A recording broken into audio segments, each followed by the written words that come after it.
네, 그 이후에 이제 계속 중국의 근대화 운동에 대해서 이야기를 할 겁니다.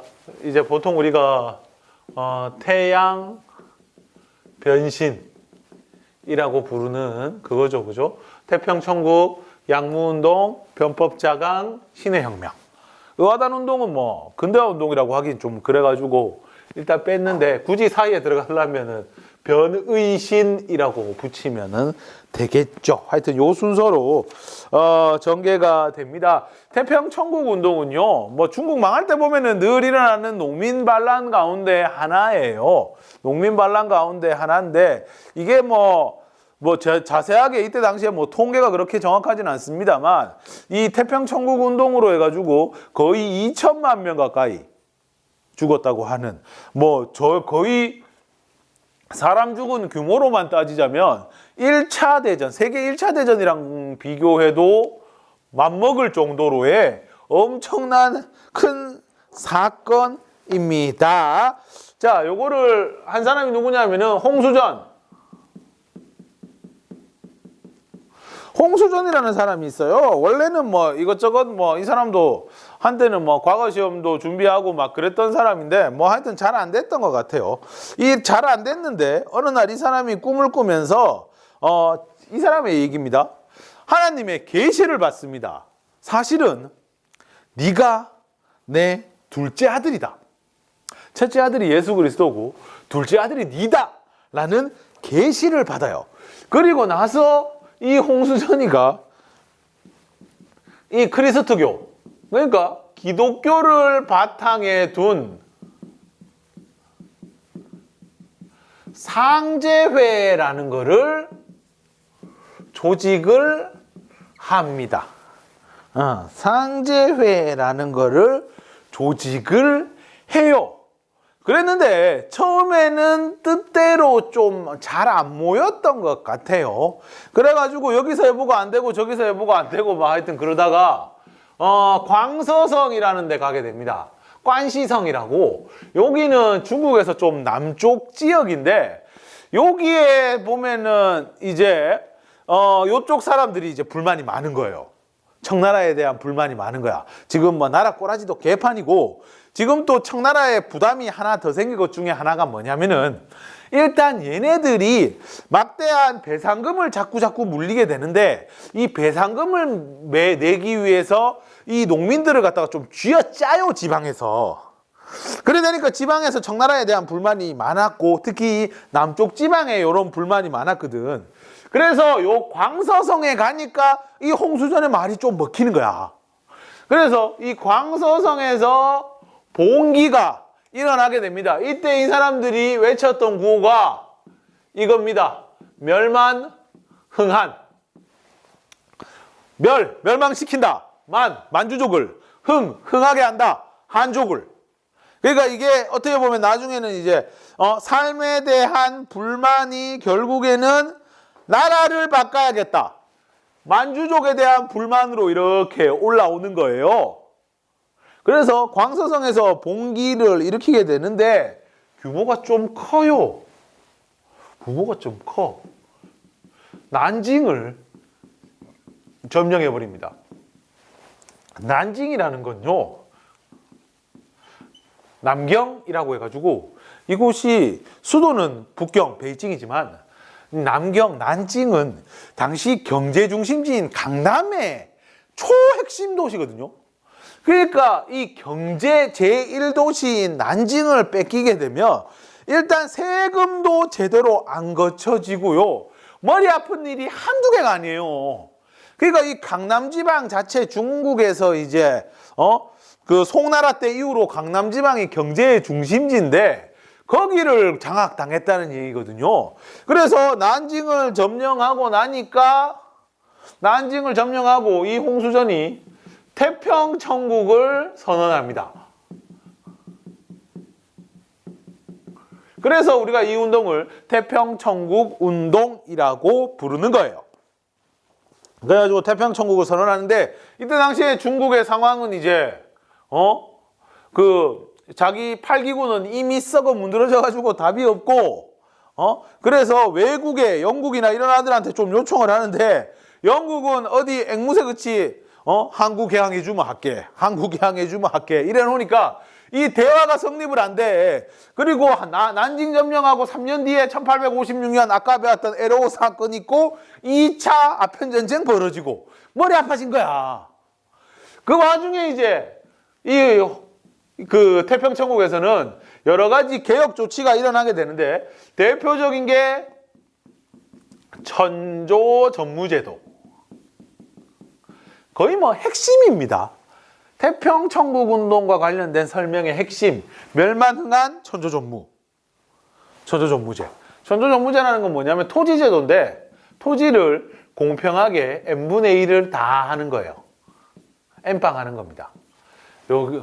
요 제도가 만들어지게 되고 변발, 금지.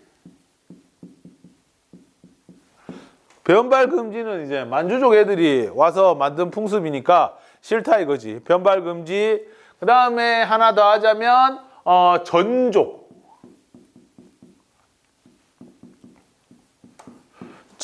그 전족 금지 이런 거를 가지고 뭐 이렇게 얘기하죠. 정말 근대화된 전족이라는 게 사실은 중국에 있었던 여성 차별의 거의 핵심 중에 핵심. 야, 니들 여자들 막 옛날부터 되게 차별했잖아요. 우리가 언제 전족 봐. 여자들 도망 못 가게 하려고 한 거잖아. 전족이란 거는 뭐냐면은 어렸을 때에 그 발을 갖다가 특히 여자 어린아이들의 발을 갖다가 접는 겁니다. 왜 접느냐? 접어가지고 이제 뽀개는 거예요. 그렇게 되면 발이 더 이상 안 크거든요. 이거는 이런 썰이 있어요. 옛날에 그 5대 16대인가 당나라 때인가 하여튼 그때인 것 같아요. 그때 어떤 황제가 지방에 순행을 나갔는데 이게 썰입니다. 어떤 여자가 막 걷는데 펭귄처럼 막 이렇게 걷는 거야. 왜냐하면 얘는 뭐 태어날 때부터 발이 좀 작거나 뭐 다쳤거나 이래가지고 제대로 못 걸어. 그러니까 발이 크지가 않으면은 제대로 못 걸어요. 발이 뭐 자라지 않으면.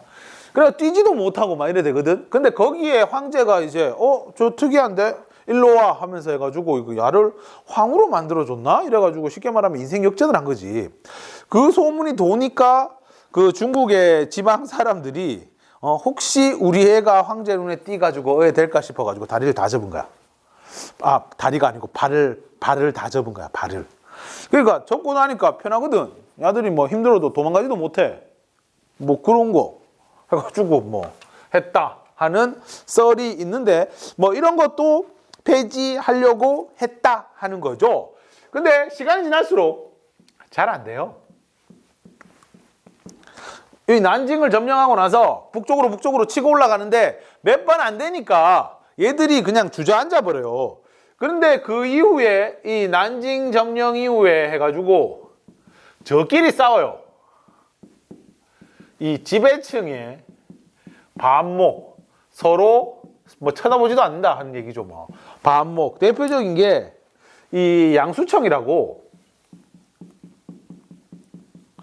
이 뭐 홍수전에 거의 뭐 태평천국운동 원년 멤버 둘이 친해요. 그런데 이제 홍수전 같은 경우에는 권위가 나오는 게 자기는 예수의 하나님의 아들이다를 가지고 막 이렇게 해서 자기의 권위를 내세우거든. 나중에 이 권위를 자기를 오래 따랐던 그 핵심 멤버들한테도 나눠줘요. 그래서 쉽게 말하면 쇼를 하는 거야. 양수청 같은 경우에는 어떤 쇼를 하느냐면은 자기가 한 번씩 이렇게 막 들어온대. 빙의를 한대. 그래가 막 하나님이 한 번씩 막 빙의해가지고 막 하면서 막 이렇게 막 하나님의 말씀이다 하면서 막 이래 하는 거야. 그러다가 이 양수청이가 나중에 선을 넘어 하다가 야 홍수전 이놈이 왜 내 말을 안 듣고 그래? 니 내 아들이잖아 하면서 막 두들겨 패고 막 그래요. 그 홍수전이 일단 그 앞에서는 꼼짝 못 하잖아. 왜? 야가 하나님이라고 이제 쇼를 그래 해놨는데 그것을 어떻게 저항해? 그래서 아버지 죄송합니다. 아버지 죄송합니다. 이러다가 나중에 이제 아무리 생각해도 괘씸하니까 이 양수청 일파들을 싸그리 다 죽여요. 그러면서 꽤나 많은 수가 죽었다 하는 이야기가 있거든요. 예. 그래가지고 이런 지배층의 반목, 그리고 향용. 향용은 뭐라 해야 되노? 지방의 그 청나라의 때 지배층인 신사, 향신, 얘들이 가지고 있는 지방군대. 그 다음에 단련. 단련이라는 거는 정식 군대가 아니고 의용군. 그러니까 정식 군대인 중국의 8기군은 이때 당시에 거의 기능을 못해요. 중국 거의 최강의 부대였던 8기군은 이때 기능을 못해. 야, 얘들이 맨날 말 타고, 이게 8기군은 세습제거든요. 세습제. 아버지가 8기군이면 나도 세습에서 군인을 해야 돼. 근데 지금은 세상이 많이 달라졌어요. 그냥 가만히 앉아 놀아도 먹을 게 막 들어오고 막 이런 세상이거든. 만주족들의 세상이 지금 청나라가. 그래, 요 군대 이런 거 열심히 하고 싶겠냐? 당연히 등 따시고 배부르면 이래 힘든 거 안 하려고 하지. 그래 되니까 8기군은 기능을 못해. 그래 놓으니까 이 태평천국 운동을 이제 막는 거는 신사들. 쉽게 말하면 이제 우리로 치면 조선의 양반들이 자기들끼리 군대 모집해가지고 막 이렇게 막는 거고, 단련 막 이런 애들, 지방의 역시 비정규 군대 이런 애들이 막는 거고, 마지막에 이제 2차 아편전쟁 이후에 상승군이라고. 상승군이라는 거는 뭐냐면은 외국 군대예요. 외국 군대. 왜 상승군이냐? 항상 승리하거든. 항상 승리해서 상승군이라고 하는데, 얘들의 반격을 통해 가지고 태평천국 운동이 결국에는 쪼그라들게 된다 하는 이야기죠. 네, 그렇습니다. 처음에 외국 애들의 생각은, 처음에는 가만히 지켜봤어. 홍수전 저거 의외로 말이 잘 통할 수 있겠네. 왜냐면 청나라가 워낙 말이 안 통하니까 얘들은 말 좀 통할까? 특히 홍수전 같은 경우는 요 그리스도교를 가지고 하잖아. 그래가지고 관심 있게 지켜봤는데 나중에 보니까 영 상태 안 좋고 이래가지고 에이 됐다 하면서, 그래가지고 결국에는 이제 처리를 하게 되는 거지요. 처리를 하게 되는 겁니다. 그래가지고 태평천국 운동 얘기하고, 그 다음에 이제 요 이후에 나오게 되는 게 양무운동이라고. 대략 1861년부터 94년, 요거는 뭐 특별하게 시점이 확실하진 않습니다. 자, 이 양무운동이라는 건 뭐냐면은 쉽게 말하면 서양의 무기를 받아들이자 하는 거예요. 주로 이제 누구냐면은 중국번, 이홍장 뭐 이런 사람들이 나오거든요. 요 지방의 한인, 한족 관료들이 중심이 돼요. 그래가지고 이 친구들이 중체소용, 중국의 몸뚱아리에 서양의 용, 도구를 받아들여서 하자. 태평천국 운동의 슬로건이 멸만흥한이라면 양무운동의 슬로건은 중체서용이에요. 이 중국본 이용장들이 그 향용을 데리고 활약했던 인물이거든요. 이 중국본을 이때 당시에 상군, 그냥 지방의 군대라는 뜻이에요. 회군 이렇게 이홍장을 회군이라고 불렀는데, 요때 얘들이 그 상승군 외국 군대랑 같이 얘가 싸우는 거를 보니까, 야, 이거 얘들이 무기가 너무 좋다. 우리도 이거를 받아들이자. 우리도 이제 산업화를 하자. 라는 생각으로 이제 요 정책을 추진을 하게 됩니다. 그래서 요것과 관련해서 이제 부국강병책이라고 해서 상하이의 강남 제조 총국, 손 시려. 그 다음에 난징의 금룽기기국, 난징의 이름이 금릉이거든요. 그 다음에 텐진의 천진기기국, 그 다음에 복주지방의 선정국 해가지고 여기저기에 무기공장을 엄청 많이 만들고, 주로 이제 무기 공장들, 뭐 기계 공장들 뭐 이런 거고 유럽으로부터 값비싼 배들, 좋은 배들도 엄청 많이 가지고 와요. 군함. 그러니까 이때 주로 군대와 관련된 개혁을 계속 강병, 군대와 관련된 개혁을 하는 거죠. 요거는 상하이, 난징, 텐진, 복주.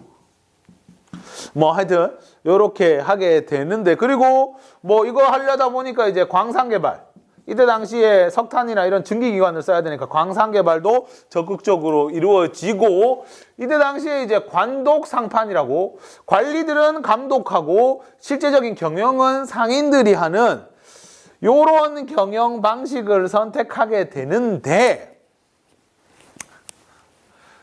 잘 안 돼요. 결국에는 잘 안 돼. 이 잘 안 됐다는 걸 보여주는 게 뭐냐면은 청일전쟁. 청나라가 일본과 전쟁을 펼치게 되지요. 1894년에서 1895년인데 요 싸움에서 일본에 져버리게 되죠. 청일전쟁에서. 아이, 그렇게 돈 많이 쏟아붓고 그랬는데 전쟁에서 전쟁에서 진다고. 그러니까 이때 어이가 없었던 게, 이때 당시에 실화 가운데 어떤 얘기가 있냐면은, 잠깐만요. 네. 전화가 왔어. 이건 급한 전화라서. 여보세요? 네. 네, 안녕하세요.